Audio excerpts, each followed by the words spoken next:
दो बच्चियों की इस तरह से मौत का केस ऐसे ही दबने वाला नहीं था।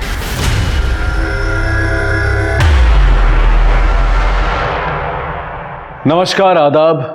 क्राइम पेट्रोल सतर्क में मैं अनूप सोनी आप सबका स्वागत करता हूं। यह कहानी दो बहनों की है जिनकी महज 3 महीने के अंदर एक ही घर में एक ही पंखे से लटक कर मौत हो गई। आखिर ऐसा क्या हो गया था कि एक ही घर की दो बच्चियों को इतनी कम उम्र में अपनी जान गंवानी पड़ी?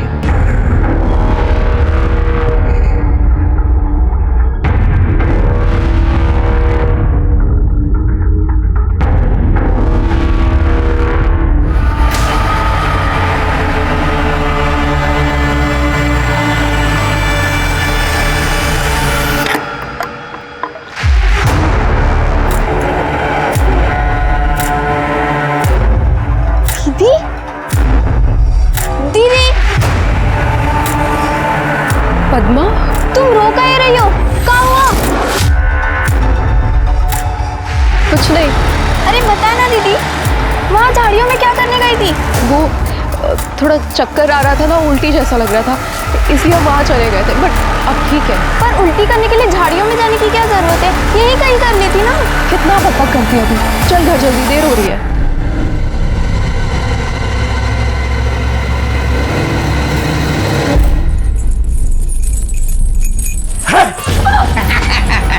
क्या है रे? मैंने ना मीना के साथ में पकड़ा पकड़ी खेल ली। चल निकल यहाँ से। हट मीना, अरे समझ नहीं आ रहा है, जा। आज कितना अच्छा लग रहा है ना दीदी। क्यों, क्या हुआ? सब्जी अच्छी है? नहीं दीदी, आज घर में शराब की बदबू ही नहीं है। भगवान करे दुनिया से शराब ही गायब हो जाए। क्यों, तुझे क्या इतनी दिक्कत है शराब से? है दिक्कत मुझे। देखा नहीं क्या, बापू कैसे शराब पी के चिल्लम चिल्ली करते रहते हैं। पद्मा, अगर तेरी शादी भी अम्मा की तरह किसी ऐसे आदमी से हो जाए जो लड़ाई झगड़ा करता हो, दारू पीता हो, तो तू क्या करेगी? वैसे शराब पीने ही नहीं दूंगी, दारू फेंककर गिलास में पानी भर दूंगी। वैसे भी शराबी को क्या पता चलने वाला है कि वो क्या पी रहा है। दीदी, मेरा खाना हो गया, मैं हाथ धोकर आती हूँ। अरे हमारा वाला तो और बड़ा है। अरे गजेंद्र भाई, बात तो सुनो। मैंने अपने सेठ पे एक दिन की छुट्टी मांगी, फिर क्या हुआ? ससुरे ने कुत्ते जैसा मुंह बना लिया। जी में आया कि लात मार दूं उसको और उसकी नौकरी पे। साला झूठा बहादुर का किस्सा सुनाना कब बंद करोगे भाई? आदत है, जाएगा थोड़ी। इतना कैसी है मीना बेटी? हैं? पढ़ाई लिखाई सब ठीक है? स्कूल में कोई दिक्कत हो तो बता दिए। चाचा बेटा है तेरा।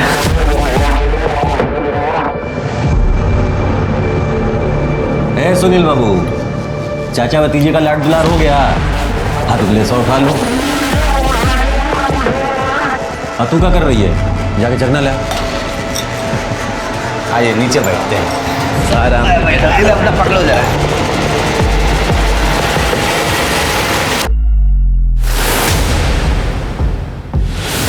दीदी, क्या ढूंढ रही हो? चना ढूंढ रही हो क्या? मैं लाती हूँ, मैं स्कूल ले गई थी तुम्हें। अपने बाप का माल समझ के ले गई थी स्कूल चखना हमरा? बाप का नहीं, अम्मा का माल समझ कर लेकर गई थी। आप तो अपने सारे पैसों की दारू पी जाते हो, अम्मा ही मजदूरी कर कर घर चलाती है। बाबू छोड़ दो उसको, अब से नहीं लेगी आप। ये लो अपना चखना, जाने दो इसे, बच्ची है। बच्ची है? जबान देखा इसका? गज भर लंबी है। समझा दे इसे। सौतेला है सही, लेकिन बाप हूँ इसका। ठीक है। क्या गलत बोला मैंने? चुप एकदम, बाहर जबान चलाती है। चल जा यहाँ से। चलिए चलो। अरे लो भाई, अरे तोहफा हम खास तुम लोगों के लिए दिल्ली से लेके आए हैं, लो। अरे क्या हो गया? आशा कुछ बोली है तुम लोगों को? नहीं बोली है तो बताओ हमको, कुछ बोली है? तो तुम यहाँ क्या लेने आए हो? अरे लेने नहीं आए हैं, देने आए हैं। ये देखो, अपना कमाई से हम तोहफा खरीदे अपने बेटियों के लिए, वही देने के लिए आए हैं। अपना तोहफा उठाओ और दफाओ यहाँ से। मेरी बेटियों के आसपास मत भटकना। कहाँ तुम्हारी बेटियां हैं? आसमान से टपकी है क्या तुम्हारी बेटी? हम पैदा किए हैं, बाप है इनके सगे, अपनी बेटियों को तोहफा भी नहीं दे सकते हैं अब हम। तुम्हारी बेटियां थी पर अब नहीं है, वो मेरी और गजेंद्र की बेटियां हैं अब। और सुनो, अपनी भलाई चाहते हो ना तो यहाँ से चुपचाप चले जाओ, वरना अभी हम शोर मचाएंगे। हाँ हाँ ठीक है, तो काहे लाट साहब बन रही हो तुम? और तुम लोग चिंता मत करना बेटा, बाप है तुम लोग के। मत अब, जाओ, फसलो मत, जाओ यहाँ से। चलो तुम लोग भी स्कूल जाओ, चलो।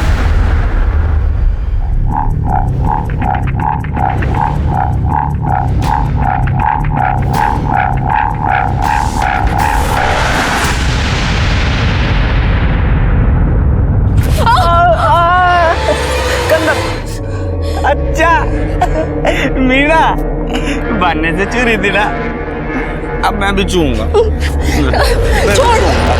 बचाओ! चिल्ला क्यों रही है? बचाओ! लड़की को छोड़ दे रे। चलना चलना, छोड़ हमें, आजा। हाथ छोड़ मेरा। छोड़। अरे अंकल, क्या हो गया अंकल? बावड़ा साला लड़का। क्या हो गया? अरे क्या करने लाग रहे हो भाई क्या साहब? हो अरे गया? बावड़ा है, दिमाग क्या हो ठीक ना है गया? इसका। ये बालक ने रोड पे छोड़ोगे यो लड़की पकड़ने के लिए? अरे दिमाग ठीक ना है इसका, बावड़ा है थोड़ा सा। चल, कितनी बार मना किया, घर से बाहर मत निकला। दीदी, तू ठीक है ना? ये बावला छूट कैसे गया?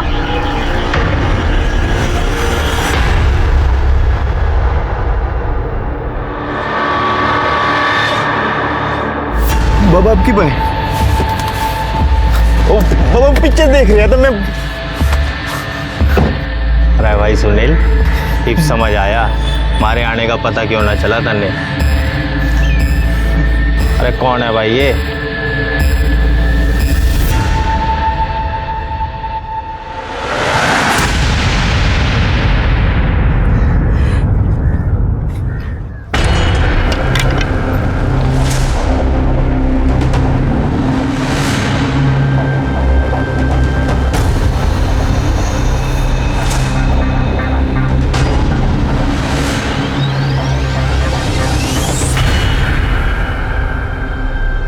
पद्मा, पद्मा, यहाँ क्या कर रही है तू?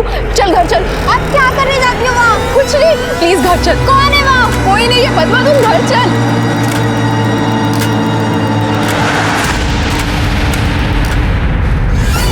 दीदी तू बताए काहे नहीं रही है? झाड़ियों के पीछे है क्या? तू वहाँ क्या करने जाती है? डरती क्यों है उस रास्ते से? तू चुप हो जा, ऐसा कुछ नहीं है। झूठ मत बोलियो, मुझे पता है तेरे साथ कुछ गलत हो रहा है। कैसे बताऊँ तुझे? तू नहीं समझेगी, बहुत छोटी है तू। छोटी नहीं हूँ मैं, सब समझ आता है। देख, या तो तू अम्मा को बता दे या फिर मैं बता दूंगी। कैसे बताऊँ अम्मा को? कोई फायदा है? तूने देखा है ना अम्मा हमारे साथ कैसे रहती है। अगर हम उनको बता भी देंगे ना तो भी वो विश्वास नहीं करेंगी। अरे 6 बज गए और अब तो अम्मा आती होगी और आते ही मुझे डांट पड़ जाएगी। अभी तक मैंने सब्जी भी नहीं बनाई। ये ले झोला और जा जल्दी से कद्दू लेके आ। हाँ, और ये ले पैसे। जा जा, जल्दी जा जा।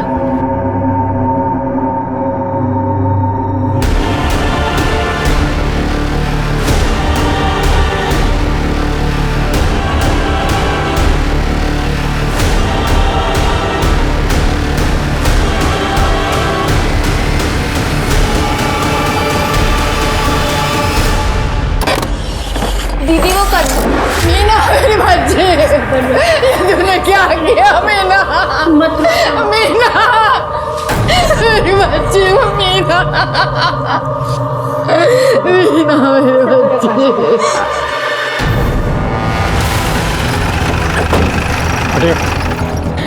मीना, ये तूने क्या कर? साइड में जा।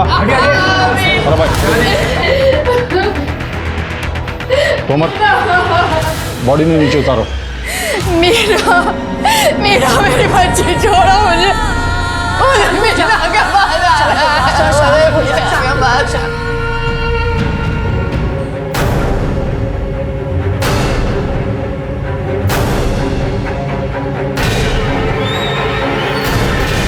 दीदी ने मुझे सब्जी लाने के लिए मार्केट भेज दिया था, पर जब मैं आई दीदी पंखे से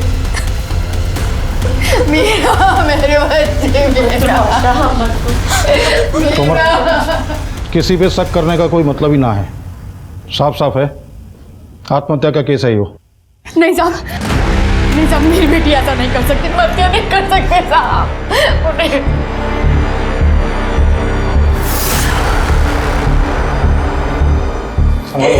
नहीं, क्या कर रही हो? सही तो कह रहे दरोगा जी। मीना ऐसा नहीं कर सकती, मीना ऐसा नहीं कर सकती। आत्महत्या का ही केस है। नहीं, मीना ऐसा नहीं कर सकती। सर हमने पूरा का पूरा घर चेक कर लिया, लेकिन कहीं कोई सुसाइड नोट जैसी चीज़ नहीं मिल रही और ना ही कोई क्लू है, ना कोई एविडेंस है सर। ठीक सर, बॉडी में पोस्टमार्टम के लिए भिजवाओ। सर जी, मीना की पीएम रिपोर्ट आ गई है। रिपोर्ट के हिसाब से उसकी मौत 25 तारीख को शाम को 5:30 से 7 के बीच फांसी लगाने से और गले की हड्डी टूटने की वजह से हुई है। देखा, मैंने कहा था ना ये केस आत्महत्या का है। सर रिपोर्ट में एक और बात सामने आई है, मरने से पहले उसके साथ रेप हुआ है। उसकी बॉडी से सीमन के सैंपल मिले? नहीं सर, ऐसा लगता है रेपिस्ट ने कॉन्डोम यूज़ किया है, इसलिए कोई सैंपल नहीं मिला। अरे गई भैंस पानी में, अब लागेगी बत्ती। यो ले, शुरुआत भी होगी। जी सर, ये भी आए सर, इन्वेस्टिगेशन चल रही है। वैसे केस तो सुसाइड का ही है जी। झूठ मत बोल, मैंने पता है कि पीएम रिपोर्ट में क्या आया है, इसलिए मकारी दिखानी छोड़ और क्या करना है ये सोच, और जल्दी सोच, नहीं तो वो एनजीओ वाले हैं ना, तुम्हारे और मेरे दोनों के घर के बाहर ना धरना दे देंगे, मिट्टी पलीद हो जाएगी। यो तो मैं भी जानूँ सर, पर बेरा ही नहीं पाट रहा, क्या करूँ क्या ना करूँ, कोई उपाय नहीं सूझ रहा है। रिश्वत दे के भर्ती हुआ है कि दिमाग है नहीं और पीआई बना बैठा है। अरे किसी ऐसे आदमी को उठा जो अपना बचाव भी ना कर सके और जनता जनार्दन जो है ये एक्सेप्ट भी कर लेवे कि बलात्कार उसी ने करा होगा। समझ में आया या और डिटेल में समझाऊं? घना चोखा आइडिया दिया सर आपने, और मेरे दौरे एक बंदा ऐसा भी है जो बोलेगा तो बहुत कुछ, पर कोई कुछ समझ नहीं पाएगा। देख बापू, ये अंकल कितने अच्छे हैं, खोल रहे हैं उन्हें। साहब एक बार मेरी बात तो सुन लो, गलत फहमी हो गई कुछ ना कुछ। साहब इसने कुछ ना किया, बाल लगा। मैं नहीं जाऊंगा इनकी। पप्पू मुझे बचा ले पप्पू। गलत कर रहे हो साहब आप। अच्छा अरे साहब मेरी बात तो सुन एक बार, ये सब मामले हो गए साहब, आपको गलत फहमी हुई है साहब। साहब मेरी बात सुन लो साहब, कुछ ना किया मेरे साहब, मेरी बात सुन लो।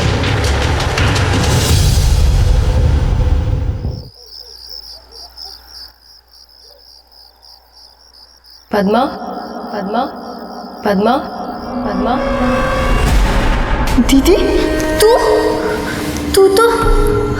तू कैसे आ गई यहाँ? मैं यहाँ तेरे लिए आई हूँ पद्मा, ये बताने के लिए कि ये जगह तेरे लिए ठीक नहीं है। तू भाग जा यहाँ से, चली जा कहीं। चली जाओ? कहाँ चली जाओ दीदी? और तू ऐसा क्यों कह रही है? देख, ज्यादा सवाल जवाब मत कर, मैं कह रही हूँ ना, भाग जा। दीदी कहाँ जा रही है? दीदी रुक जाओ दीदी, चली जा कहीं। दीदी दीदी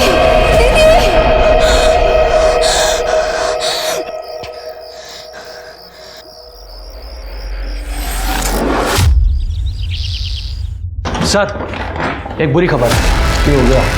उमेश की मेडिकल रिपोर्ट के हिसाब से उमेश नपुंसक है, इरेक्टाइल डिसफंक्शन है। मैंने ना मीना के साथ में पकड़ा पकड़ी खेलनी है। मतलब वो रेप कर ही नहीं सकता।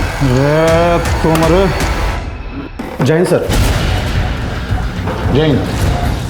सर जी, हमने वो मीना के घर के आस पड़ोस में पूछताछ की तो पता चला कि उसकी छोटी बहन पद्मा है, बहुत होशियार बच्ची है और उसके फादर से उसकी बिल्कुल बनती नहीं है। उससे पूछताछ करते हैं, शायद उसको कुछ पता हो, कोई आइडिया मिले। सिर्फ अम्मा की वजह से मैं गजेंद्र पापू को बापू बुलाती थी, वरना वो मुझे बिल्कुल पसंद नहीं। मैं तो उनसे कभी बात भी ना करूं।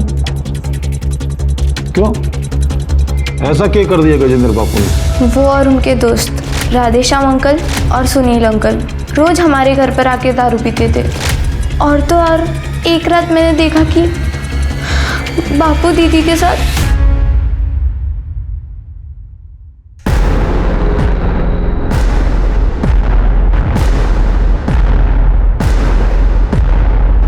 ये क्या कर रहे हो? छोड़ो दीदी को।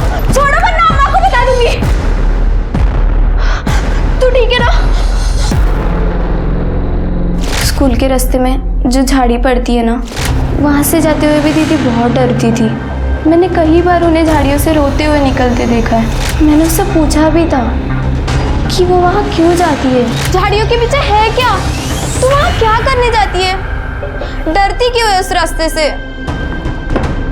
तू चुप हो जा, ऐसा कुछ नहीं है। पर उसने कुछ बताया ही नहीं।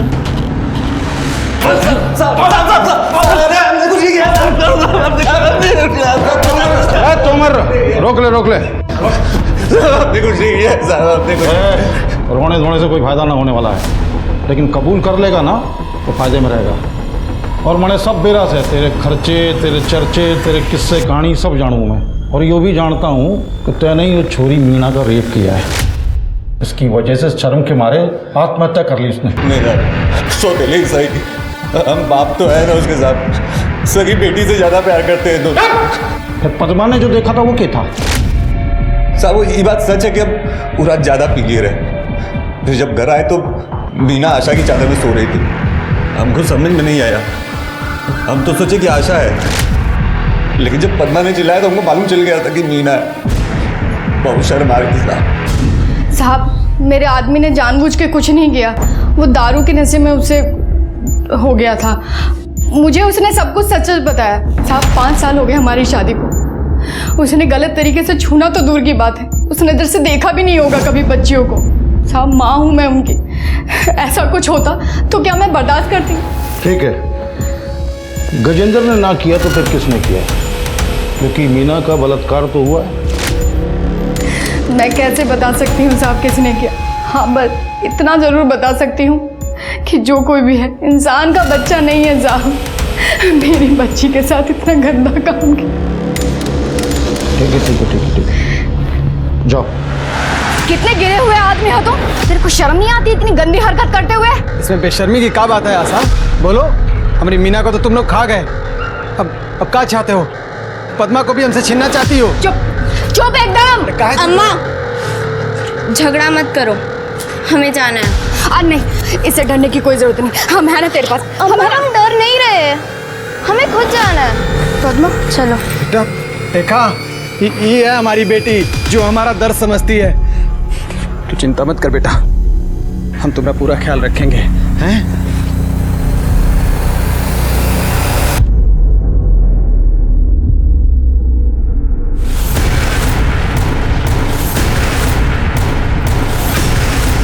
मीना के दोषियों को सजा दो, बच्चियों की सुरक्षा की गारंटी लो।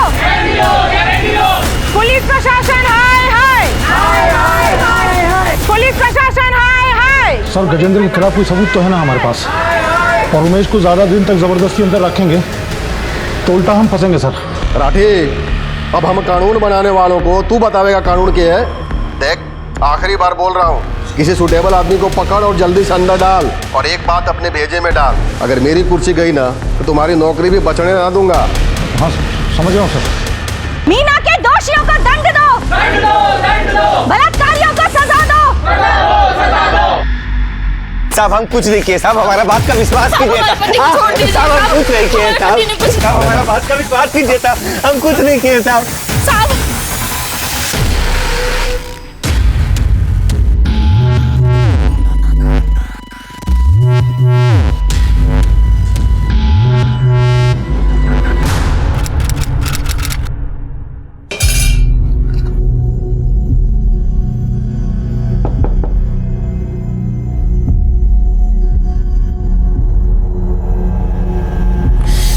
पद्मा, मेरे बच्चों, तू आ गई बच्ची, मेरी बच्ची।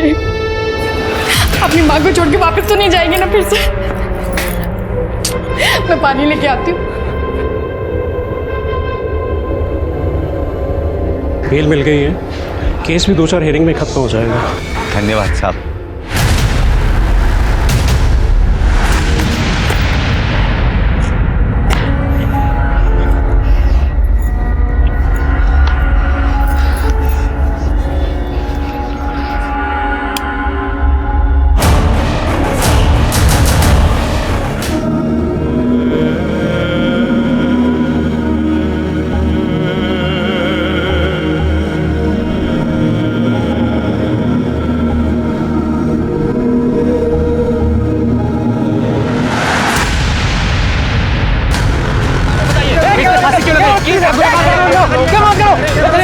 सब बताया जाएगा, पूछिए पीछे कुछ तो बताया जाएगा। हाँ तो बताइए, एक आरोपी फांसी लगाता है और आप कुछ नहीं कर पाते हो। अरे बताइए, एक निर्दोष बताइए।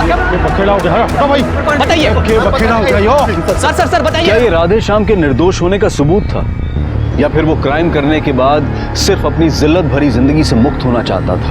पर उससे भी बड़ा सवाल ये था कि पद्मा ने आत्महत्या क्यों की। 2 बच्चियों की इस तरह से मौत का केस ऐसे ही दबने वाला नहीं था, इसलिए हायर अथॉरिटीज ने एक SIT का गठन किया इस केस को सॉल्व करने के लिए।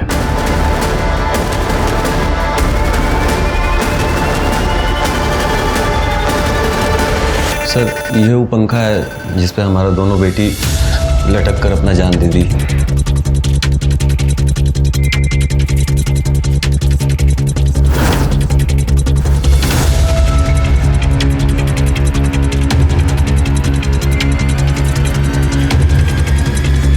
वो स्टूल कहाँ है जिस पर चढ़कर दोनों बच्चियों ने फांसी लगाई थी? खुद को जरा नापो, इसकी हाइट कितनी है? Sir 1 foot 8 inch. शर्मा, दोनों लड़कियों की हाइट लगभग सेम ही है, जो कि स्टूल की हाइट से मैच करता है। मीना तो पॉसिबल है कि उसने सुसाइड किया हो, पर यह पॉसिबल नहीं है कि पद्मा ने भी सुसाइड किया हो। सर ये आप कैसे कह सकते हैं? अब देखो, पुलिस को जब पद्मा की बॉडी पंखे से लटकी मिली तो उसके पैर जमीन से 2.5 फुट ऊपर थे। मतलब पद्मा स्टूल पर खड़ी होकर पंखे तक पहुंच ही नहीं सकती थी। तो ये तो पॉसिबल ही नहीं है कि उसने सुसाइड किया हो। मतलब सर, पद्मा ने सुसाइड नहीं किया, वो खुद नहीं लटकी है, उसे किसी ने लटकाया है।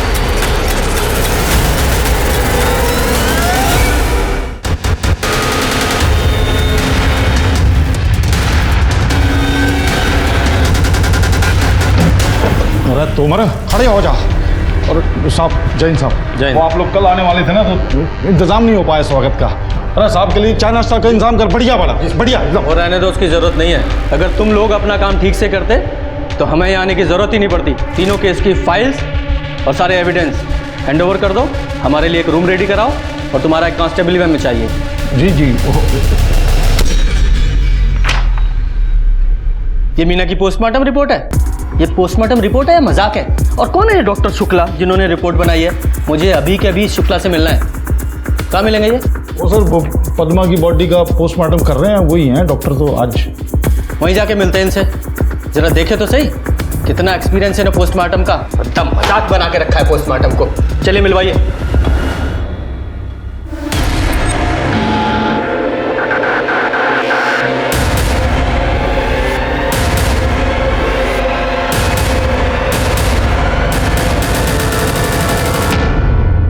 सर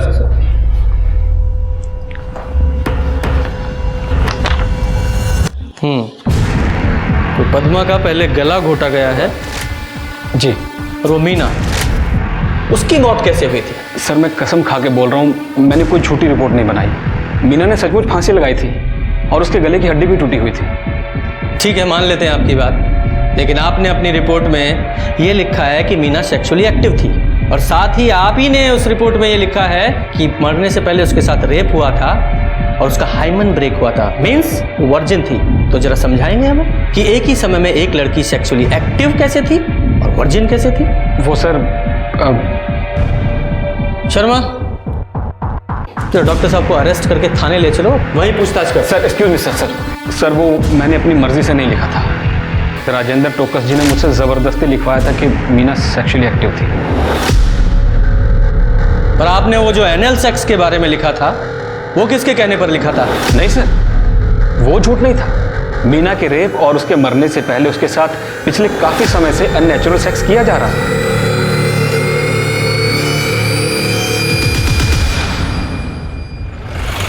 ये राजेंद्र ने मीना की पोस्टमार्टम रिपोर्ट में ये झूठ क्यों लिखवाया कि वो सेक्सुअली एक्टिव थी? इसका मोटिव क्या हो सकता है?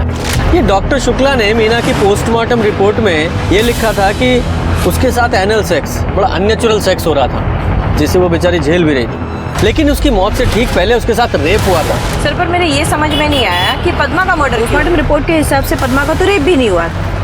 फिर कौन और क्यों पद्मा को मारेगा, और मारा इस तरह कि सबको ये लगे कि पद्मा ने सुसाइड किया? शायद इसका रीजन कुछ और हो, शायद उसे पता हो कि मीना के साथ रेप किसने किया है और इसीलिए उसे मार दिया गया। और ये तो क्लियर है कि वो रेप राधेश्याम ने तो नहीं किया, क्योंकि रेप के झूठे इल्जाम और बेइज्जती की वजह से उसने सुसाइड किया। सर अगर ऐसा है तो उसके जिसने भी मीना का रेप किया उसने पद्मा को इतने दिन बाद क्यों मारा? उसे ये डर नहीं था कि अगर पद्मा ने पुलिस को बता दिया वो जेल जाएगा?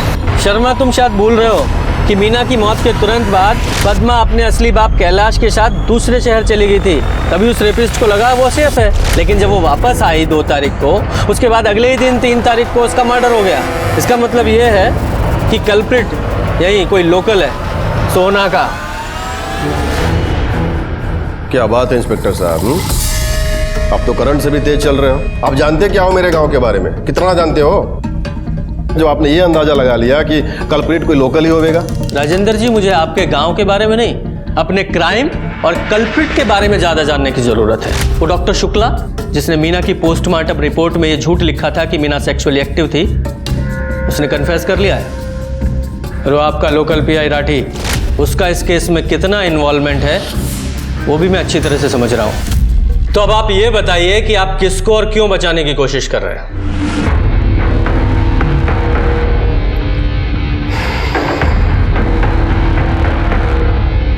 ऐसा है इंस्पेक्टर साहब कि मैं किसी को बचाने की कोशिश ना कर रहा, बल्कि मैं तो ये चाह रहा हूं कि इस इलाके में जो क्राइम बढ़ता जा रहा है उसे रोका कैसे जाए, उस पर काबू कैसे पाया जाए ताकि माहौल जो है वो बिगड़ने ना पाए।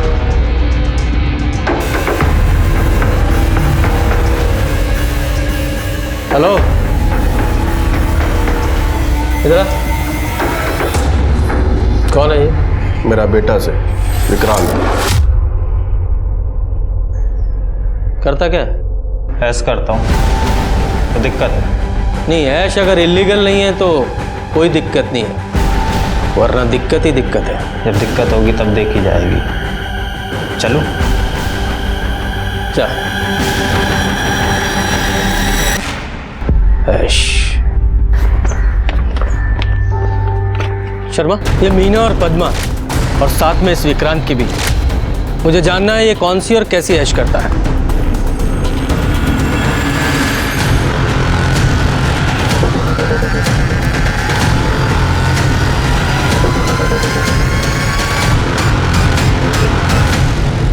सर, मैंने पद्मा के दोस्तों से, टीचर्स से और उसके मोहल्ले वालों से पता किया। पद्मा ऐसी लड़की नहीं थी, वो काफ़ी बहादुर लड़की थी सर। मुझे नहीं लगता वो सुसाइड करेगी।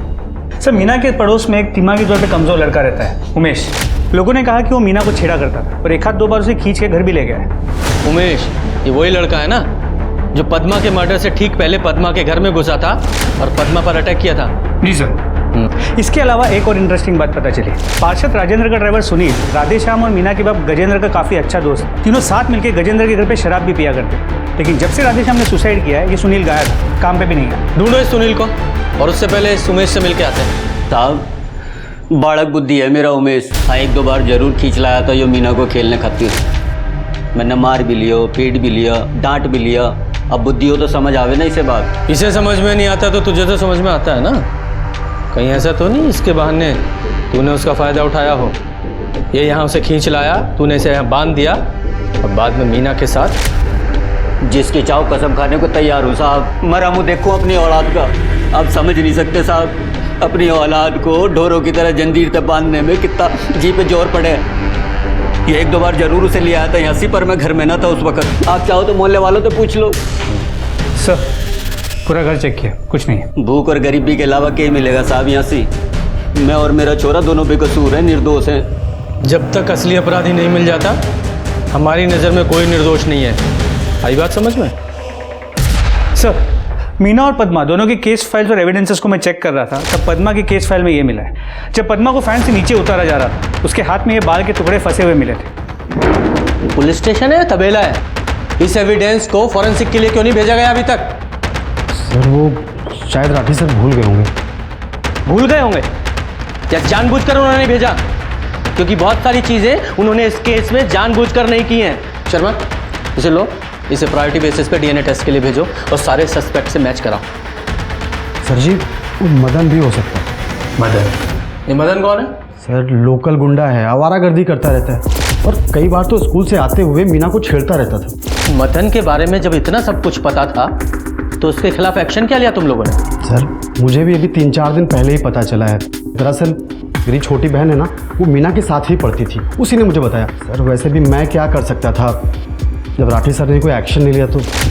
मतलब? सर पद्मा ने राठी सर को बताया था कि मदन मीना को छेड़ता रहता है, और स्कूल से आते वक्त रास्ते में जो झाड़ी पड़ती है ना, वहाँ से गुजरते वक्त मीना बहुत डरती थी, और कई बार सर पद्मा ने मीना को उस झाड़ी से रोते हुए निकलते देखा था सर। तुम लोग जाओ, उस एरिया को चेक करो और वहाँ का डम डाटा निकलवाओ। सारे सस्पेक्ट से मैच करके देखो किसी की लोकेशन मैच होती है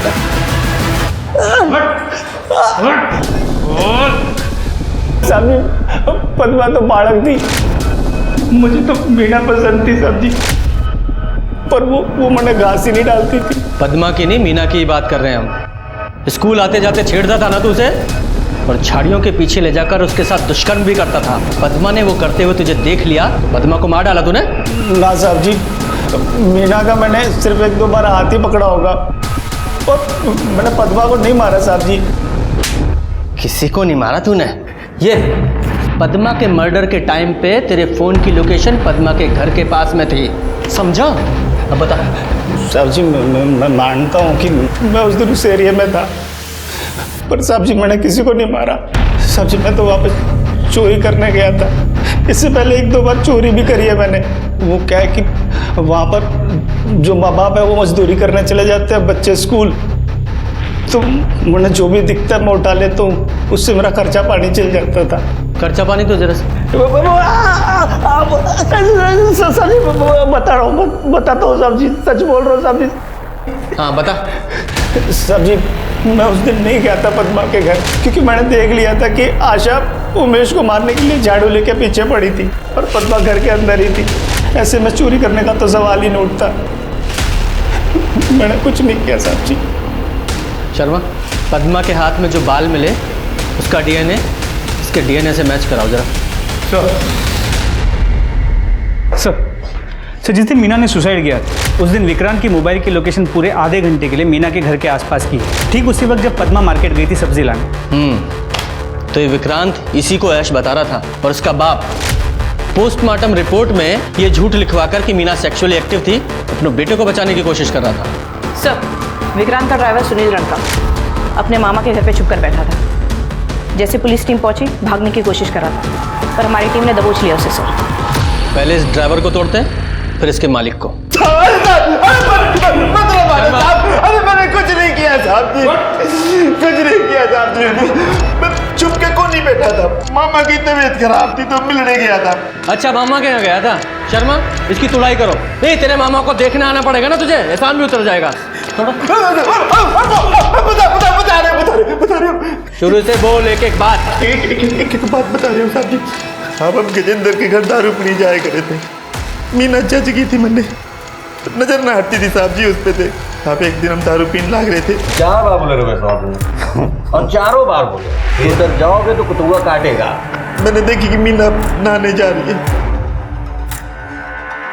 तो मैं बहाना बाढ़ के वहां से निकल गया और चुपके से मीना की नहाते हुए की वीडियो बना ली। तो उसकी छोरी थी साहब जी, कर तो कुछ सके ना थे, तो वीडियो देख के मन बनाया करता था। एक दिन जब वीडियो देख रहा था तो विक्रांत ने आके वीडियो देखते हुए मैंने पकड़ लिया, और उसने भी वो वीडियो देख ली। अरे कौन है भाई ये? साहब जी मैं तो वीडियो देख के ही खुश था, पर विक्रांत को तो मीना को देख के बुरी तरह माँ चुकी थी। बड़े बाप की औलाद साहब, सुनने को तैयार को नहीं। नजर रखनी शुरू कर दी उसके घर पे। ये तो पता ही था साहब की स्कूल से लौटने के बाद में दोनों छोरी घर में अकेली हो गई। फिर उस दिन हमने देखा साहब जी पद्मा थैला लेके बाहर जा रही थी, तो हमें मौका मिल गया और हम घुस गए घर पे।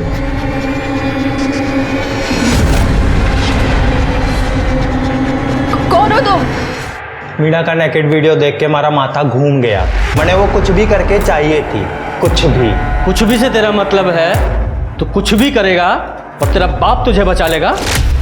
हाँ, अरे मारे खातिर ही तुम्हारे बापू ने राठी से बोल के 2 आदमी अरेस्ट करवाए थे मीना के रेप केस में।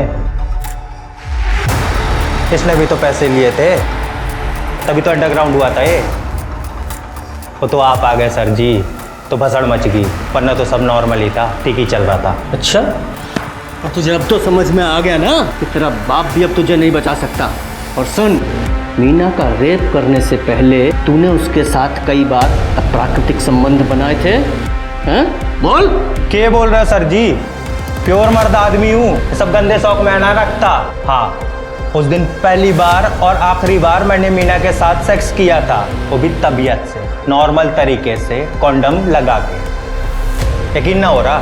खुद देख लो, किसी ने तो रिकॉर्ड किया था।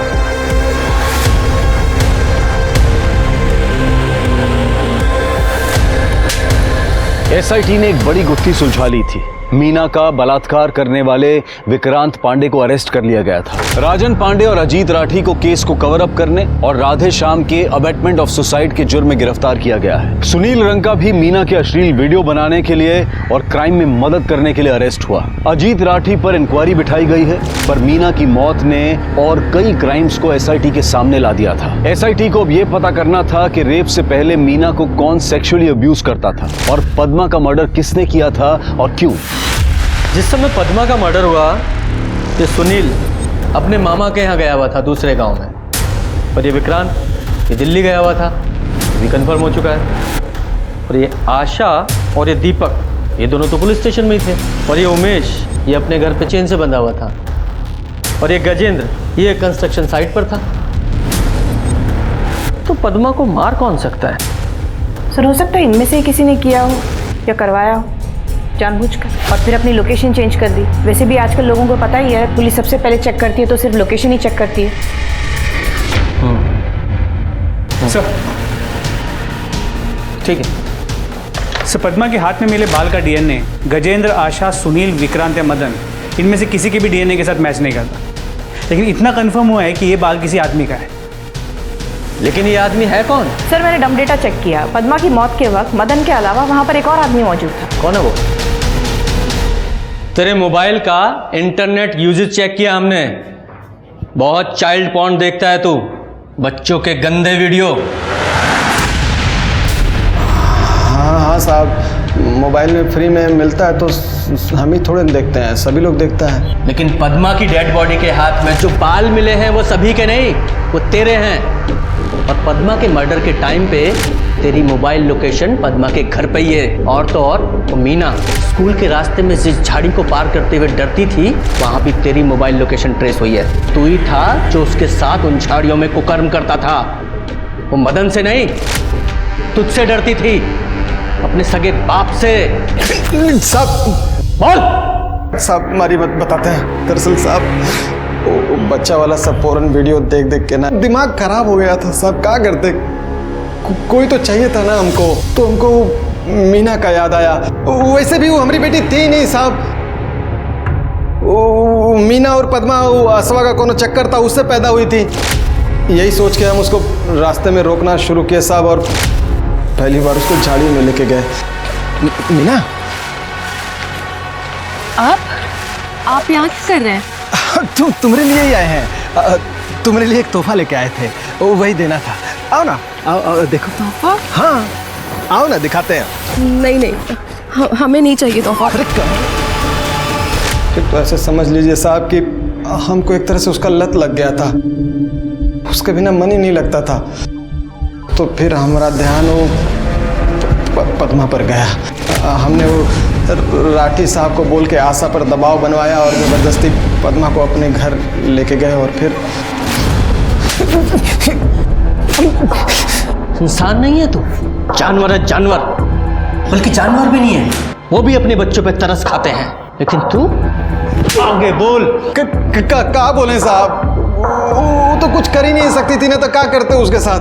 12 साल का बच्ची थी, कुछ समझती ही नहीं थी, तो उसके साथ हमने खाली मौखिक संभोग किया, वही करवाते थे उससे। तो एक दिन हमको बिना बताए वो घर से भाग गई, तो हम डर गए साहब कि अगर वो जाके अश्वा को बता देगी तो उसका पति तो हमको जान से मार देता था। यही पता करने के लिए हम आशा के घर गए और देखे कि वो बावला उमेश का रिपोर्ट लिखवाने के लिए पुलिस स्टेशन जा रही थी आशा। तो हम घर में घुस गए और फिर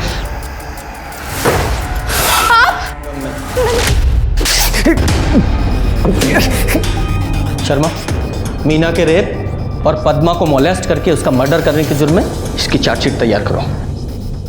और तेरी जानकारी के लिए बता दूं, डीएनए टेस्ट से यह कंफर्म हुआ है कि पद्मा और मीना तेरी ही बेटियां थी।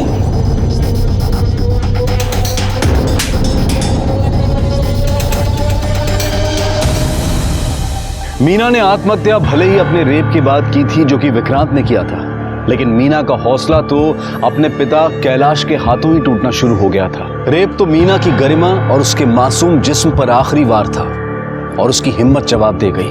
लेकिन मीना की मौत से कैलाश को कोई फर्क नहीं पड़ा। उसे 2 दिन नहीं लगे पद्मा को अपना शिकार बनाते।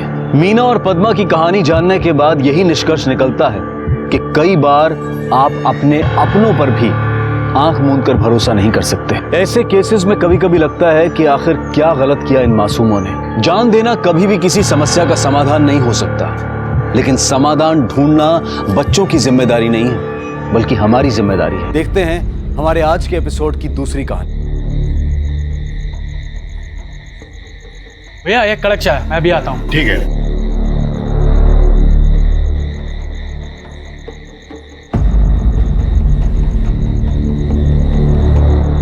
चाय।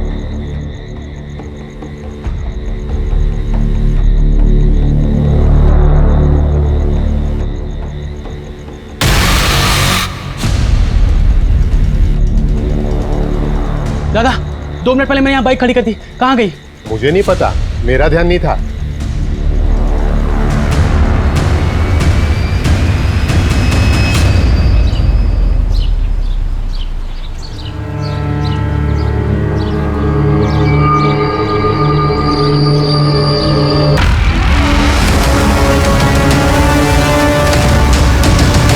इंसान कभी कभी कुछ भयानक चीजें इतनी आसानी से कर बैठता है कि मानो उसे इस बात का अंदाजा ही ना हो कि इसका अंजाम उसे ही भुगतना पड़ेगा। अनीता के घर एक एक्सीडेंट हुआ जहां उसका पति अपनी ही गलती की वजह से मौत के घाट उतर गया। एक तरफ यह हादसा हुआ और वहीं दूसरी तरफ एक दिल दहला देने वाली घटना जहां 2 लाशें तो मिली, लेकिन उनके सर बड़ी बेरहमी से काट दिए गए थे। ऐसे ही दिल दहला देने वाले और दिमाग को उलझा देने वाले क्राइम पेट्रोल सतर्क के आज के केस में मैं अनूप सोनी आपका स्वागत करता हूं।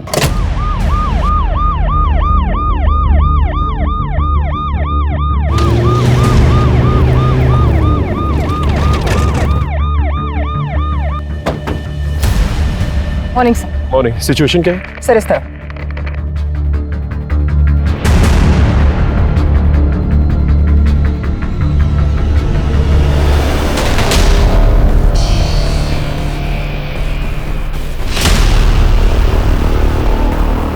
कुछ आइडेंटिफिकेशन मिली? किसकी बॉडीज है? सर हम पता करने की कोशिश कर रहे हैं। कंप्लेंट किसने की? जी हमने तो बस इतना ही देखा था, तो घबरा के हमने अपने पति को बताया तो उन्होंने आप लोग को बुला लिया। और किसी को भी आते जाते नहीं देखा? जी नहीं। ये जगह किसकी है? ये वो सनी सिंह साहब की। ठीक है, आप जा सकते। यादव, इस सनी सिंह के बारे में पता करो और इन बॉडीज के कटे हुए सरों को जल्द से जल्द ढूंढो। इस पूरे एरिया को छान मारो, देखो कुछ और मिलता है कि नहीं। जी सर। सर किसी ने 2 बहनों की मिसिंग कंप्लेंट लिखवाई है।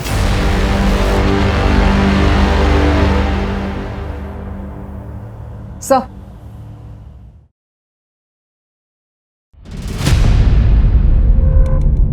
बैठिए।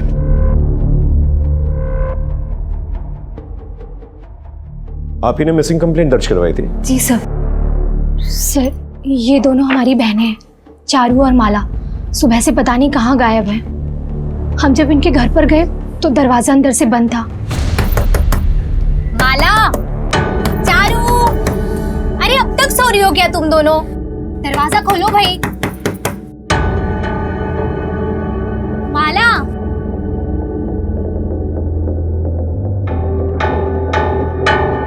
चारू। हमारे बहुत देर तक दरवाजा खटखटाने के बाद भी दोनों में से किसी ने दरवाजा नहीं खोला, तो हमने दरवाजा तोड़वा दिया।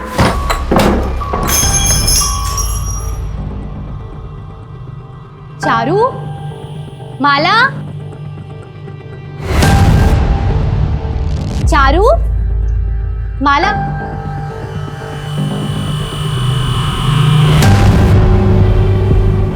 चारू,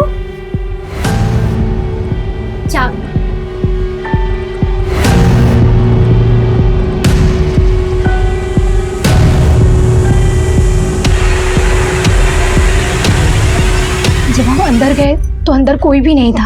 हम लोग आज शहर जाने वाले थे खरीदारी करने के लिए, पर पता नहीं दोनों कहाँ चली गई। आप आइए हमारे साथ।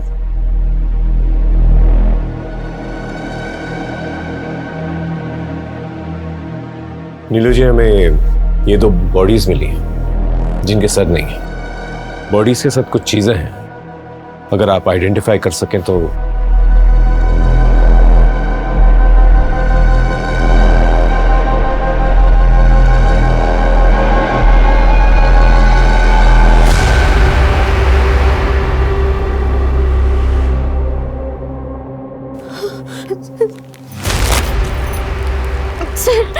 सर ये तो मेरी बहनों के।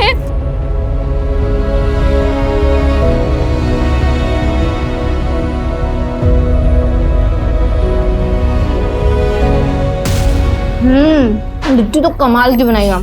Thank you.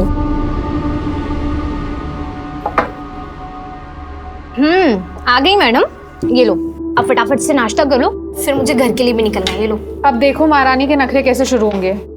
चारू दी, इस बार ना वो हल्दी वाला दूध मत देना।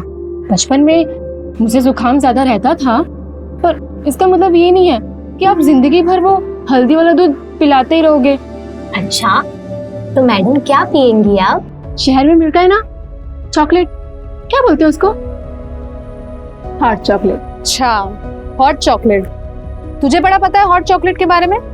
किसके साथ पीने गई थी? किसी के भी साथ नहीं।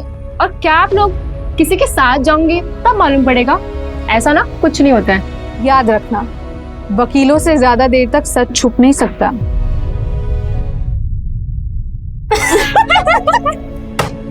क्या आप दीदी, आप भी याद रखो कि आप ना एक अच्छे वकील हो, पर एक अच्छे एक्टर नहीं। तो आप भी याद रखो कि आप भी अच्छी एक्टर नहीं हो। जब किसी के साथ डेट शेट पे जाओ ना, तो नीरू दीदी सामने से ना आके बताऊंगी। गुड, चल अब ये फाइल चेक कर, तब तक मैं तेरे लिए हल्दी वाला दूध लेके आती हूँ। नहीं।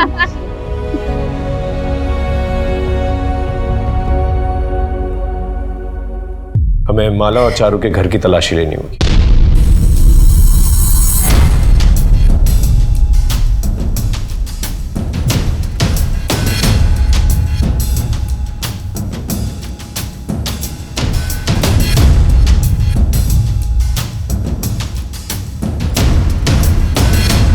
सुमन, लगता है चारू और माला को जबरदस्ती लेकर गए हैं। जिस तरह से सामान बिखरा हुआ है, दोनों ने काफी रेजिस्ट किया होगा अपने आप को बचाने के लिए। सर, लेकिन घर का मेन दरवाजा अंदर से बंद था और ये इकलौती खिड़की है जहां से अंदर या बाहर आ जा सकते हैं, क्योंकि बाकी सारी खिड़कियों पे ग्रिल लगे हुए हैं और ये खिड़की खुली हुई थी।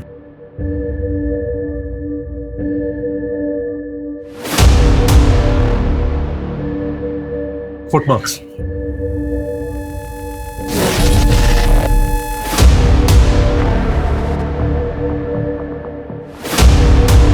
ये जो कोई भी था इसी खिड़की से बाहर आया होगा। एविडेंस है, एरिया को सील कर। Right sir. माँ बैठो, मैं आता हूँ। बैठो, मैं आता हूँ।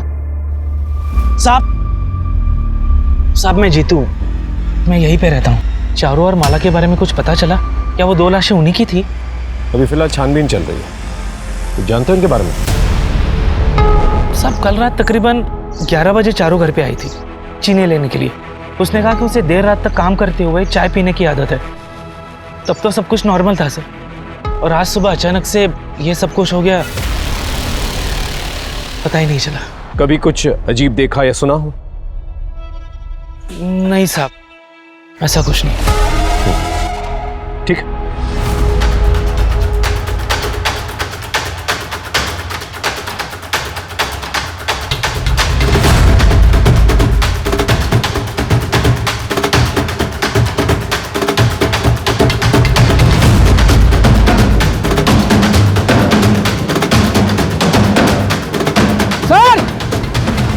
ये देखिए, यहाँ पर कुछ है।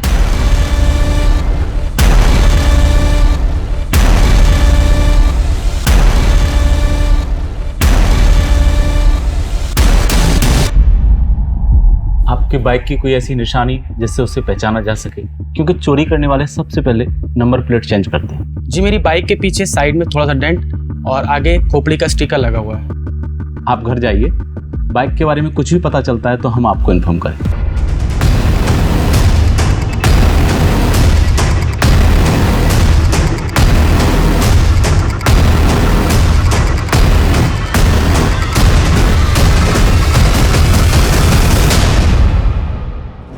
कहाँ मिले? यहाँ फेंके हुए थे सर, पर ये समझ में नहीं आया कि सिर्फ सिर काट कर क्यों फेंके।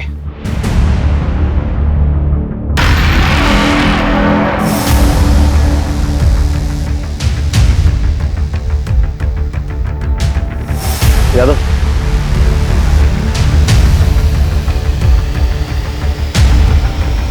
एविडेंस हो सकता है, बैग में डालो। जी सर। ये कट देखिए, काफी गहरे हैं, एज इफ उन्होंने हाथ काटना ऑलमोस्ट मैनेज कर लिया। और वो जो दूसरी वाली बॉडी है ना, उसकी थाई पे बहुत ज्यादा वार किया गया। ऐसा लगता है जैसे खूनी उन्हें काटना तो चाहता था, लेकिन शायद हथियार उतना शार्प नहीं रहा होगा। अगर किलर बॉडी पार्ट्स काटना चाहता था तो उसने अपना काम अधूरा क्यों छोड़ दिया? कुछ तो जरूर हुआ होगा वहां। सर मैंने गांव में दोनों बहनों के बारे में पूछताछ की, काफी क्रांतिकारी थी दोनों। गांव में बहुत सारे लोगों पे केस किए थे उन्होंने, लेकिन गरीब लोग के लिए फ्री में लड़ती थी। काफी लोग परेशान थे उन दोनों से। अब तो काफी दुश्मन हुए थे। इन सारे केसेस की लिस्ट निकाल। जी सर। सर मैं अंदर आ सकती हूँ? आइए बैठिए। मुझे तो अभी तक इस बात का यकीन नहीं हो रहा है कि कोई मेरी बहनों के साथ ऐसा कर सकता है। सर वैसे मुझे एक आदमी पे थोड़ा सा शक है, सोचा आपको बता दूं। खुल के बताइए। सर वो चारू का पति ब्रिजेश, वैसे ये दोनों साथ नहीं रहते थे, पर इनका डिवोर्स भी नहीं हुआ था। ब्रिजेश किसी भी हाल में डिवोर्स देने के लिए तैयार नहीं था। चारू अपना केस खुद ही लड़ रही थी। मैं अपने हक के पैसे लेके रहूंगी ब्रिजेश। पर तुझे किसने बोल दिया मैं तुझे डिवोर्स दे दूंगा? आज तक मेरे पैसों पे पलने वाली आज मुझे ही ऐड दिखा रही है। अपनी लिमिट क्रॉस मत करो ब्रिजेश। नहीं तो क्या करेंगे? क्या? एक और बार हाथ उठाया ना तो पूरा मोहल्ला इकट्ठा करूंगी। तुम्हारे वजह से मेरी जिंदगी बर्बाद हुई है, समझे? हाँ, इन्हें एक आध बार उसे चांटा मारा होगा, पर इसका ये मतलब नहीं है कि मैं उसका खून कर सकता हूँ। मैं आज भी उससे उतना ही प्यार करता हूँ। उसके साथ किसी ने ऐसा किया ये सोच के भी मेरा खून खौलता है। पता नहीं मैं खुद को कभी माफ कर भी पाऊंगा या नहीं। कल रात को आप कहाँ थे? कल रात को मैं अपने शहर वाले अपार्टमेंट में था, सफाई करवाने गया था। लेट हो गया तो वहीं रुक गया। वैसे ब्रिजेश जी, ये चश्मा हमें घर के बाहर में कहीं आपका तो नहीं? नहीं सर, ये मेरा नहीं है। ठीक है, जब तक इन्वेस्टिगेशन खत्म नहीं हो जाती आप कहीं शहर के बाहर नहीं जाए।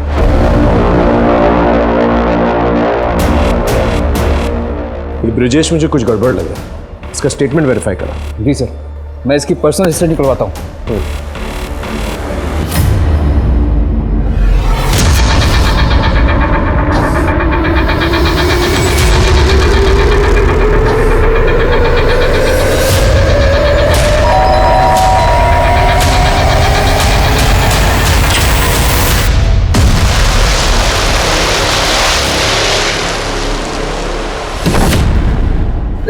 जिगर मम्मी पापा कहाँ हैं? वो 2-3 दिन के लिए चाचा के घर पे गए। लेकिन हुआ क्या है दीदी? जिगर अजीत मुझे दारू के नशे में बहुत मार रहा था। उसके हाथ में चाकू था, मैंने कुछ नहीं किया। जिगर अजीत मर गया। शांत हो जा, इसके बारे में किस किस को पता है? आगे से जैसा मैं कहूँगा वैसा ही करना।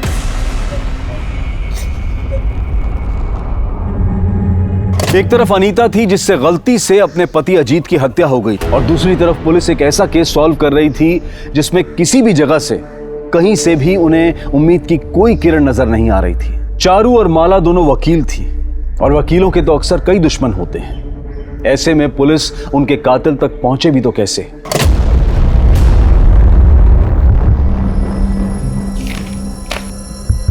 चारू और माला ने काफी लोगों के खिलाफ केस फाइल करके रखे थे, काफी दुश्मन थे दोनों के। सर, और चारू और माला की लाश हमें जिस जगह मिली उस जगह के मालिक सनी सिंह के खिलाफ भी दोनों बहनों ने केस की थी, इलीगल माइनिंग के लिए। एक एनजीओ की तरफ से सनी सिंह के खिलाफ केस लड़ रही थी। उठा के लेके आओ सनी सिंह को। सर मैं सनी सिंह से मिलने के लिए गई थी, लेकिन वहाँ जाके पता चला कि वो काफ़ी दिनों से दिल्ली गया हुआ है। मैंने उसे कॉल करके इन 2 मर्डर्स के बारे में पूछताछ की, लेकिन उसका कहना है कि उसका इस मर्डर से कोई लेना देना नहीं। इनफैक्ट जो केस एनजीओ ने किया था वो भी एनजीओ वापस ले रहा है, क्योंकि सारा काम लीगली चल रहा है। लेकिन फिर भी उससे कहो केस के सिलसिले में मिलना बहुत जरूरी, जितनी जल्दी हो सके वापस आए। सर, जिस रात चारू और माला की हत्या हुई थी उस रात चारू का पति ब्रिजेश अपने शहर वाले मकान पर ही था। हमने उस अपार्टमेंट के वॉचमैन और पड़ोसी से भी वेरीफाई किया है। सर ये एक और नई फाइल मिली है। चारू और माला एक और केस लड़ रही थी किसी निर्मला जनरल स्टोर्स के खिलाफ। दुकानदार का नाम है सुखीलाल। किसी दीनू नाम के आदमी के लिए केस लड़ रही थी। एक काम कर, चारू और माला जिन जिन लोगों के खिलाफ केस लड़ रही थी उनकी एक लिस्ट बनाओ, एक एक करके सबसे मिलते हैं। शुरुआत इस निर्मला जनरल स्टोर से करते हैं। दीनू को फोन करके कहो कि दुकान के पास आकर मिले। जी सर। जी साहब, हमने सुखीलाल पे केस किया था और साहब इसी वजह से एक दिन चारू दीदी, माला दीदी और सुखीलाल के बीच में काफी नोकझोंक भी हो गई थी। आप ऐसे कैसे सरकारी राशन ऊंचे दाम में बेच सकते हैं? राशन ब्लैक करना जुर्म है, आपको पता है ना? ऐसे में तो गरीब इंसान भूखा ही मरेगा ना। मेरी दुकान, मेरा सामान, मैं सामान ब्लैक में बेचूं या व्हाइट में? सेटलमेंट करो और खत्म करो इसे। सेटलमेंट करने से तुम्हारी नीयत नहीं बदलेगी। इस बार तैयार रहना इस केस को हारने के लिए। अरे इससे घटिया आदमी हम आज तक नहीं देखे। चुप कर, तो समझा? लेडीज है इसलिए कुछ नहीं बोल रहा, वरना तुझे तो मैं अपनी भाषा में समझाता। धमकी किसको दे रहे हैं आप? अब तो आप देखिए सुखीलाल जी, अब तो ना आपको दिन में तारे दिखा के छोड़ेंगे हम। पर मेहरबानी करके आप हमारा नाम मत लेना साहब, वरना ये सुखीलाल पता नहीं हमारा क्या असर करेगा। तुम घबराओ मत, जा सकते हो। जी साहब। साहब मैं छोटा मोटा घपला कर सकता हूँ धंधे में, लेकिन किसी का खून नहीं। हाँ वो उस दिन कोर्ट के बाहर हमारा झगड़ा जरूर हुआ था, वो बात ही नहीं मान रहे थे। छोटी मोटी नोकझोंक तो लगी रहती है, उतनी सी बात के लिए किसी का खून, उनके जाने का दुख तो हमें भी है साहब। ठीक है, दोबारा जरूरत पड़ेगी तो पुलिस स्टेशन बुलाएंगे। जी कभी भी बुलाइए। थोड़े चने मिल सकता है?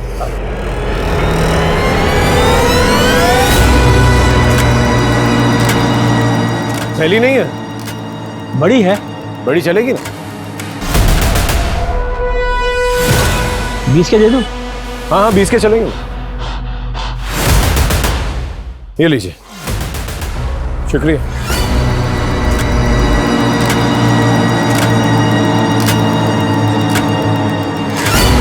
एक मिनट रुक। यादव, ये ज्वेलरी शॉप के ऊपर सीसीटीवी कैमरा है और यहीं आसपास चारू और माला का घर भी। इसकी फुटेज निकालो। जी सर। सुमन, लिस्ट में नेक्स्ट कौन है जिनके खिलाफ चारू और माला केस लड़ रही थी? सर सोमा नाम का एक किसान है जिसके ऊपर कलावती ने केस किया था। चारू और माला उनकी वकील थी। चलो मिलते हैं उनसे।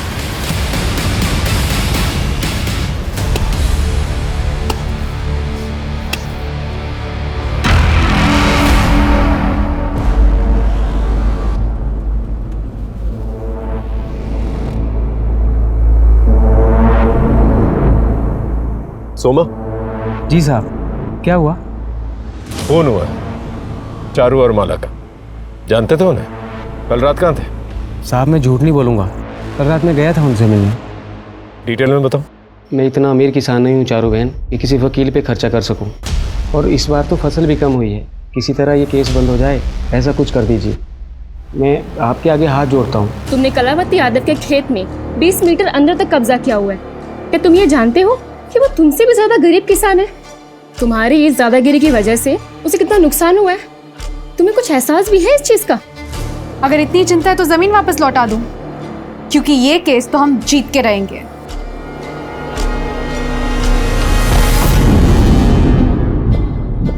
फिर मैं वापस घर चला आया। आप सुनार की दुकान के चौकीदार अल्ताफ से भी बात कर सकते हैं, वो पूरी रात वहीं रहता है। मैंने वापस आती बार उससे बात भी की थी। सर मैंने ज्वेलरी स्टोर के गार्ड अल्ताफ से बात की। उसने बताया कि रात को तकरीबन 10:15 बजे उसने सोमा को जाते हुए देखा था और करीब 10:30 बजे वापस आते हुए भी देखा था। उन दोनों के बीच कुछ कैजुअल बातें भी हुई थी। और पड़ोसी जीतू का कहना है कि तकरीबन 11 बजे चारू चीनी मांगने आई थी। इसका मतलब जो कुछ भी हुआ 11 बजे के बाद ही। सर डिटेल पोस्टमार्टम रिपोर्ट आने में थोड़ा वक्त लगेगा, लेकिन इनिशियल रिपोर्ट के मुताबिक चारू और माला की हत्या 11 से 12 के बीच में हुई थी। सर वो मेरे पति। आप पहले शांत हो जाइए, पानी पीजिए और सोच के अच्छे से बताइए आपके पति के साथ क्या हुआ है। सर वो मेरे पति दारू के नशे में थे, वो गिर गए। मतलब उन्हें चोट आई है? सर उनको सर में चोट आई थी और वो मर गए। क्या? सर मेरे पति को मेरे भाई जिगर ने मार डाला।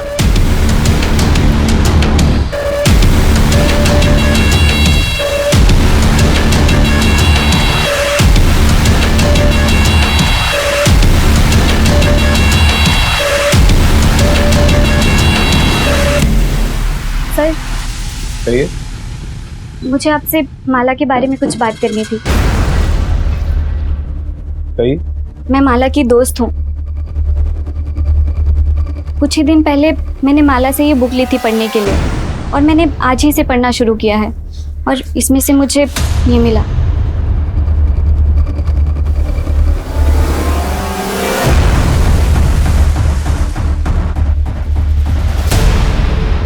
इसकी शर्ट पे किसी कंपनी का लोगो है, पता करो कौन सी कंपनी।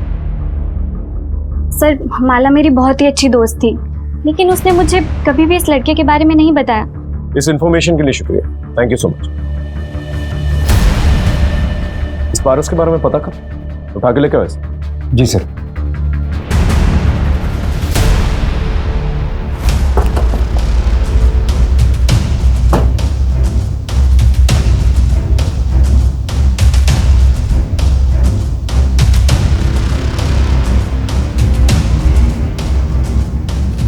थाने चलेगा या यहीं पूछताछ करूं? भागने की कोशिश भी मत करना, बहुत बुरा हाल करूं। चुपचाप गाड़ी में बैठ। चल ले चलो। ये सब नाटक यहाँ नहीं चलेगा। माला के साथ क्या रिश्ता था तेरा? सर मैं माला से बहुत प्यार करता था।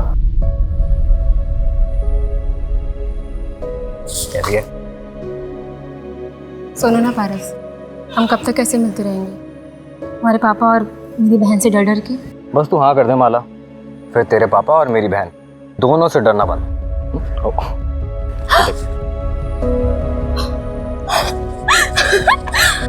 असली डायमंड है। असली डायमंड तो तू है।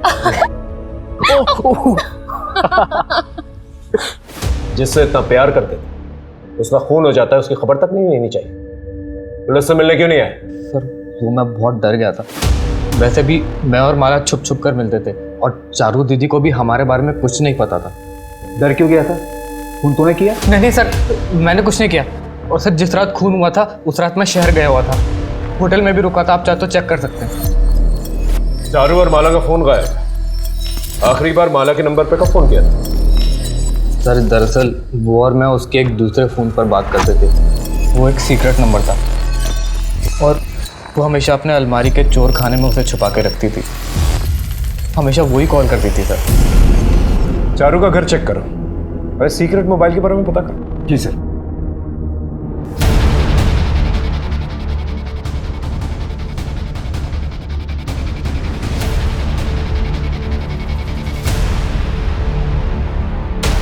कवर्ड में सीक्रेट ड्रॉवर था, उसमें से मिला। इसमें तो सिर्फ पारस के मैसेजेस और एक अननोन नंबर से मैसेजेस और कॉल्स हैं। सर मुझे लगता है कोई लड़का माला को परेशान करता था और माला ने बहुत ही स्ट्रिक्ट वार्निंग दी थी उसे मैसेज के थ्रू। फिर भी उस लड़के ने माला से फ्लर्ट करना बंद नहीं किया था। लेकिन ये नंबर तो सिर्फ पारस के पास था। सर फॉरेंसिक लैब से फोन आया था, हमें उनसे मिलने के लिए जाना होगा। आइए सीधा मुद्दे पे आता हूँ। आपने मुझे जो सुखीलाल की दुकान से बैग लाकर दी थी मैच कराने के लिए, उसके बारे में है। और रिपोर्ट ये है कि जिस बैग में चारू और माला के सिर मिले थे वो बैग और सुखीलाल की दुकान वाली बैग दोनों आपस में मैच कर रही है। ये देखिए, उन दोनों बैग्स को मैंने हाई इंटेंसिटी एक्सरे बीम से मैच करा कर देखा। दोनों सैंपल वर्चुअली आइडेंटिकल हैं। और हाँ, दूसरी इंपॉर्टेंट बात यह है कि चारू की खिड़की के बाहर जो हमें शू प्रिंट्स मिले थे उसके ग्रिप के डिजाइन में फर्क है। माइनर डिफरेंस है बट है। ये तभी हो सकता है जब मोची से ठीक करवाते वक्त ये टैंपर हुआ या फिर ये बुरी तरह से घिस गया। तो इस एरिया के जितने भी मोची हैं उनसे पूछताछ करो और ये पारस और माला जिस नंबर से सीक्रेटली बातचीत किया करते थे पता करो ये नंबर और किस किस के पास है और इस पारस पे नजर रखो, इसकी हिस्ट्री निकालो। Okay right sir. और यादव सर, सबसे पहले सुखीलाल से मिलता है।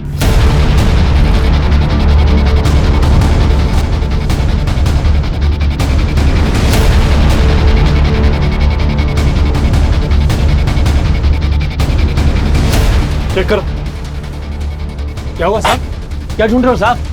अरे साहब किराने की दुकान है ये, खाने पीने के सामान के अलावा और कुछ नहीं मिलेगा यहाँ पर। अभी पता चल जाएगा। सर ये देखिए क्लोरोफॉर्म। क्लोरोफॉर्म भी बेचते हो? गाड़ी में बिठा उसे, ठीक है? चल साहब मैं सच कह रहा हूँ, मैंने कुछ नहीं किया। ये ऐसे नहीं बोलेगा, इसकी अच्छी तरह से खातिरदारी करो जब तक ये सच ना उगले। सर पूरी एरिया में सिर्फ 3 मोची हैं। से पूछताछ की तो एक बात पता चली। क्या? सर ये जो जीतू शुक्ला है, चारू का नेबर, जिसने हमें बताया था कि चारू उसके घर पे रात के 11 बजे गई थी चीनी लेने के लिए। उसने अपने जूते रिपेयर करवाए थे 2 दिन पहले। इस जीतू की छानबीन कर। जी सर। सर एक और बात, दोनों बहनों की कॉल रिकॉर्ड्स आ गई। मैंने चेक किया तो पता चला कि माला को अल्ताफ मैसेजेस करके परेशान करता था। अल्ताफ को?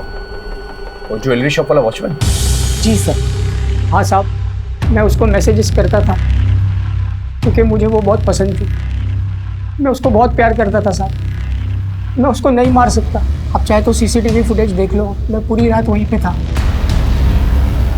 सर आपने जो हमें नंबर दिया था हमने उसे ट्रैक कर लिया, हम उसी का पीछा कर रहे हैं। किसी भी कीमत पे यहाँ से जाना नहीं चाहिए। अपने जीजा का खून करके भागा है। Okay sir.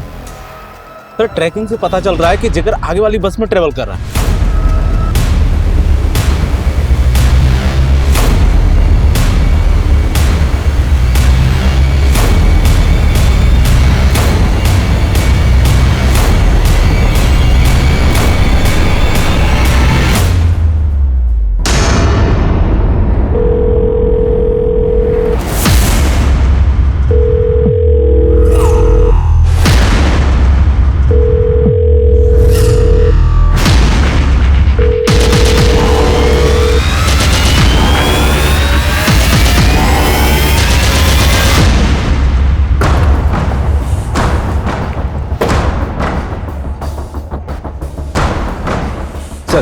जीतू शुक्ला के पीछे मैंने एक इन्फॉर्मर लगा रखा था। उसने इन्फॉर्मेशन दी कि जीतू शुक्ला की एक एक्स वाइफ और एक बच्चा है।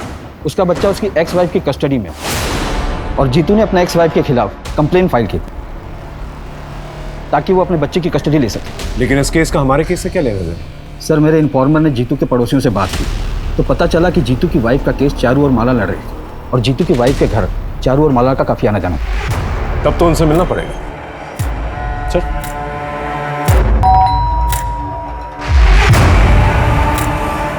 आपसे कुछ पूछताछ करनी थी। क्या तुम्हें पता था कि चारू और माला तुम्हारे खिलाफ केस लड़ने वाली थी? जी सब पता था। मेरा उनके साथ झगड़ा भी हुआ था। क्या करने आए हो तुम यहाँ? तुमसे मतलब है तुम अपनी बीवी को गलत सलत दवाइयाँ खिला के उसको बनाना चाहते हो ना? और मैं ऐसा होने नहीं दूंगी। देखता हूँ मुझे कौन रोकता है। मैं अपने बेटे की कस्टडी लेके रहूंगा। मैं भी देखती हूँ तुम ये केस कैसे जीतते हो। चलो। मानता हूँ साहब की मुझसे गलती हुई, लेकिन ये सब मैंने अपने बेटे के लिए किया। साहब मैं अपने बेटे के साथ प्यार से शांति से जिंदगी जीना चाहता हूँ। मैं क्यों ऐसा करूंगा? सर ये सारे जूते ले जाता हूँ, फॉरेंसिक लैब में भेज देंगे शू प्रिंट मैच के लिए। जीतू कहीं जाना मत, तुम्हें थाने कभी भी बुला सकते।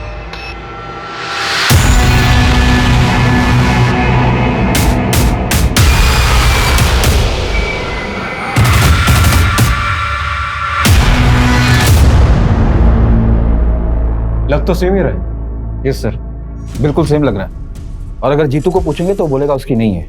मेरे पास एक टेक्निक है, इस चश्मे को ले जाकर जीतू को पहनाकर एक फोटो क्लिक करके ले आइए। हम टेस्ट करके पता लगाएंगे कि आंखों से चश्मे का डिस्टेंस दोनों फोटो में सेम है या अलग अलग है।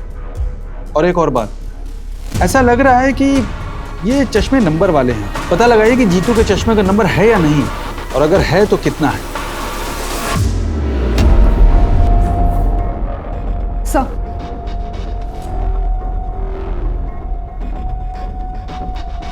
सर रात को 10:15 बजे सोमा यहाँ से गुजरता है और फिर 10:30 बजे वापस आता है। सर फिर कुछ देर अल्ताफ से बात करते हैं। ये अल्ताफ है, इसने ठंड के मारे शॉल ओढ़ी हुई है। थोड़ा फॉरवर्ड कर, थोड़ा पीछे, एक मिनट यहाँ पॉज।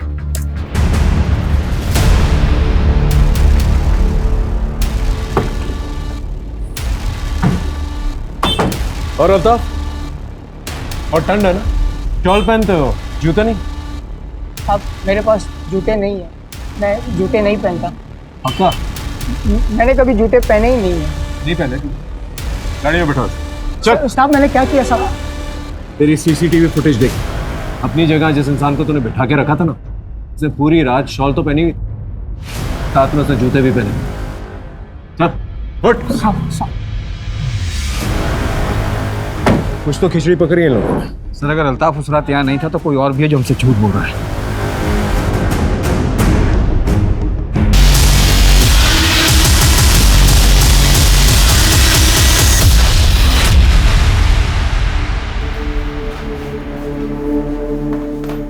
अनीता जी, और कितना झूठ बोलेंगी आप?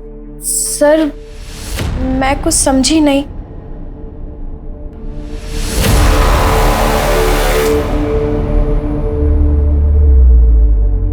ये तो मेरा भाई जिगर है, पर सर मुझे कुछ समझ नहीं आ रहा है। ये उस वक्त की सीसीटीवी फुटेज है जिस वक्त आपने बोला था कि आपका भाई आपके पति को मारकर भागा था।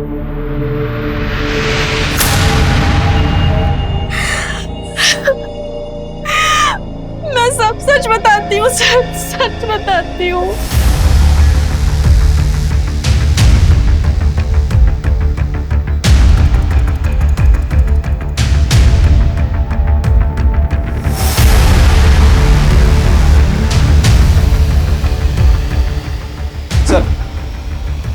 सर फॉरेंसिक रिपोर्ट आ गई।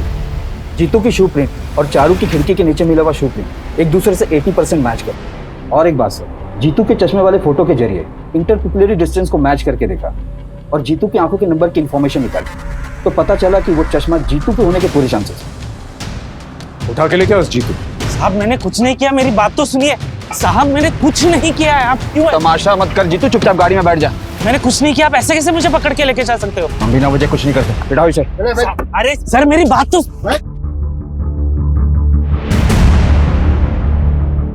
ये बाइक चेक करो, नंबर वही है।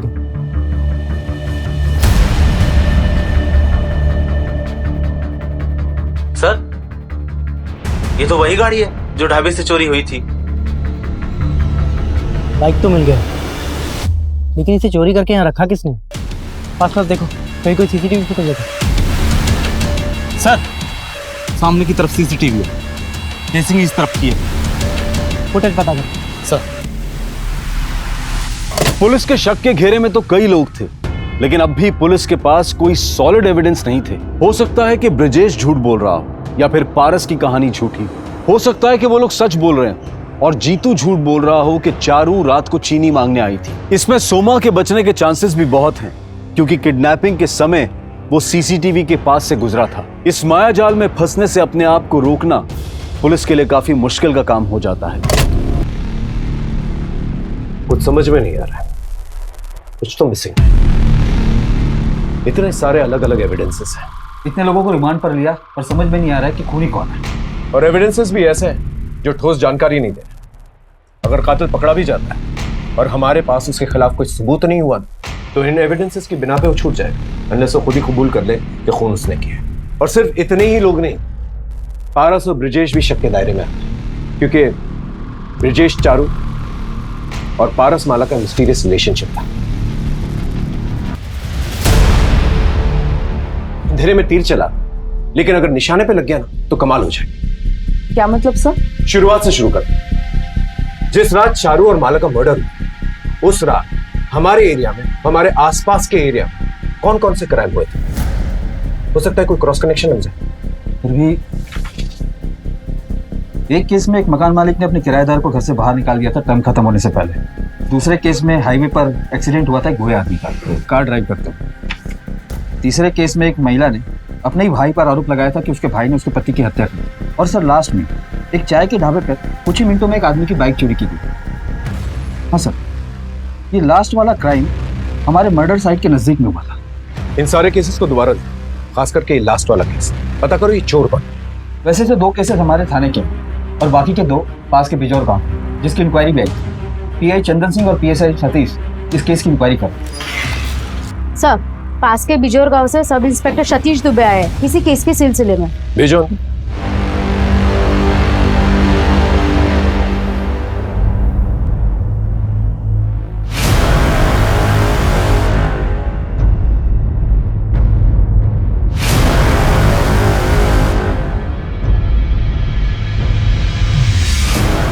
ये फुटेज आपको कब मिली? सर अभी थोड़ी देर पहले। इस दूसरी बाइक का नंबर पता करो और ये भी पता करो ये रहता कहाँ। सर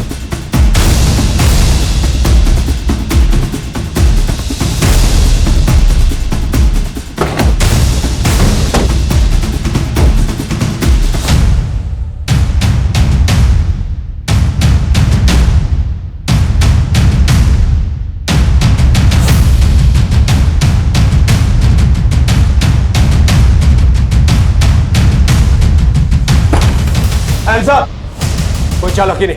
चलो दीवार की तरफ हो, दीवार की तरफ हो।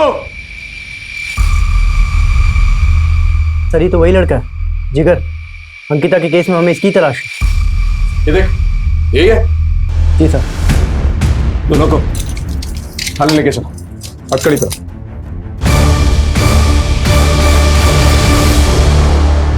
क्या अनीता के केस का इन दोनों बहनों के केस से कोई संबंध था, या फिर यह सिर्फ एक इत्तेफाक था कि ये दोनों केसेस जुड़ने वाले थे? पुलिस इन केसेस को सुलझाने में लगी थी, पर क्या कोई चीज इनमें छिपी धुंधली सच्चाई को साफ तौर पर नजर में ला सकती थी? दोनों केसेस की छानबीन ऐसे कौन से राज खोलेगी कि जिससे पुलिस की मुश्किल आसान हो सके? Thank you inspector. देखो मैंने इंस्पेक्टर चंदन सिंह से बात की। उन्होंने हमें बताया कि तुमने जो कुछ भी किया अपनी बहन को बचाने के लिए किया।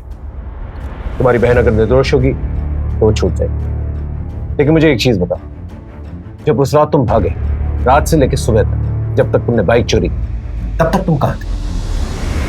सर मैं जहाँ था, मैंने जो कुछ भी देखा, उसके बाद मेरे पैरों तले जमीन खिसक गई सर। ऐसा क्या देखा, ठीक से बताओ।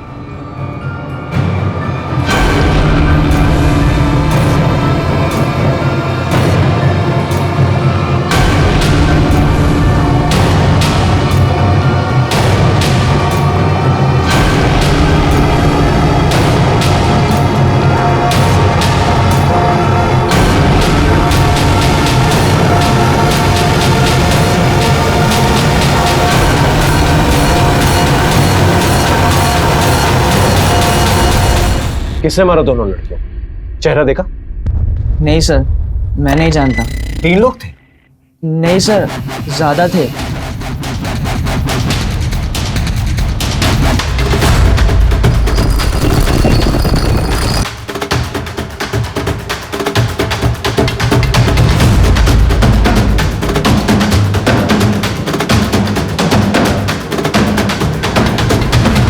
और फिर थोड़ी दूर जाकर मैंने वो बाइक कहीं रास्ते में साइड में लगा दी और अपने दोस्त को फ़ोन कर कर बुलाया मुझे ले जाने के लिए। सर शायद एक और आदमी था।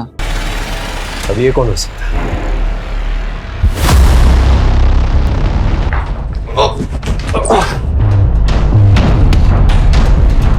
अब सच बताएगा?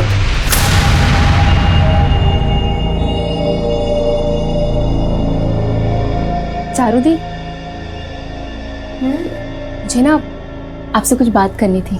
बोल।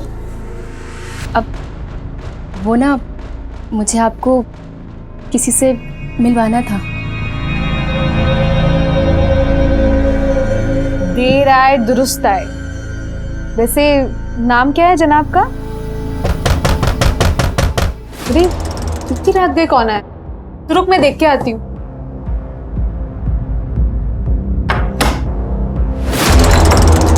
जीतू, तुम इतनी रात को यहाँ पे क्या कर रहे हो?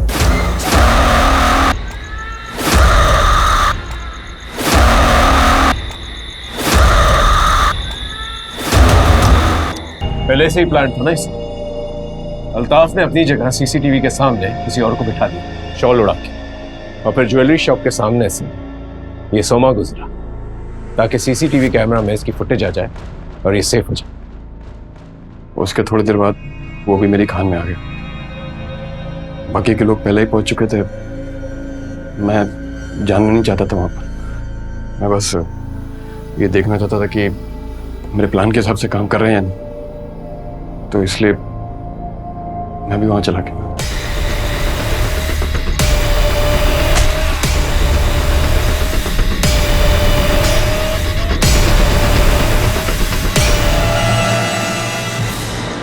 मैं पूरी कोशिश करूंगा तुम लोगों को कड़ी से कड़ी सजा मिले।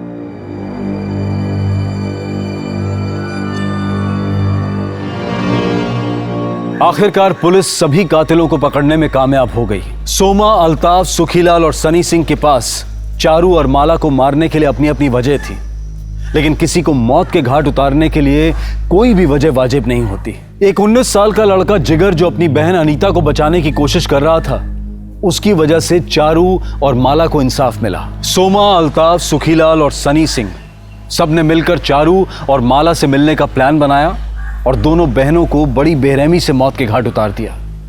जबकि ये दोनों लड़कियां तो सिर्फ अपना काम कर रही थी। समाज में गंदगी साफ करने वालों के साथ हमेशा इंसाफ नहीं होता। हमें देखना होगा कि हमारे अंदर ऐसा क्या है जो हम इंसानों को इस हद तक गिरा सकता है। अब मैं अनूप सोनी आपसे विदा लेता हूं, फिर मुलाकात होगी क्राइम पेट्रोल सतर्क में एक और नए केस के साथ। जय हिंद। क्राइम पेट्रोल के और भी दिलचस्प कहानी देखने के लिए हमारे चैनल को सब्सक्राइब करें और बेल आइकॉन दबाना न भूलें।